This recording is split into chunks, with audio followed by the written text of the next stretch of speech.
Turning now to continuing coverage of recovery efforts in Bryan County. Officials say crews are almost done cleaning up debris from the EF4 tornado that touched down at the start of this month.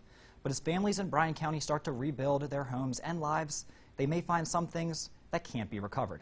As WSAV's Brian Ray tells us, one local businesswoman is helping families recapture something that may have been swept away for good.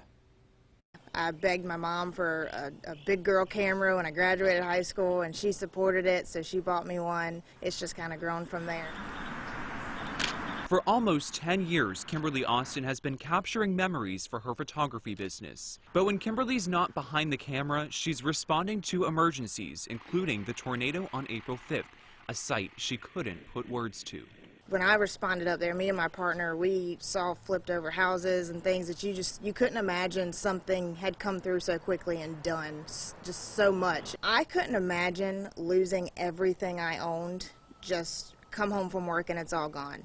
I have so many family heirlooms and so many pictures. I lost my mom last year, and now all I have left is the pictures. To Kimberly, photos are a way to tell a family's story and keep it alive after loved ones are gone. It's why she's now offering free sessions for the entire year to families impacted by the tornado. The insurance company can only do so much. They can replace all the material things, but they can't replace none of the sentimental things that they lost. And so I would like to replace some form of sentimental thing that they can look back at 20 years from now and have those family pictures. Kimberly says it's amazing to see the outpouring of support for those who lost everything, and it feels good to do her part to give back. A lot of the stuff now is bulldozers and tractors out there picking up debris, and that's not nothing that we can help with.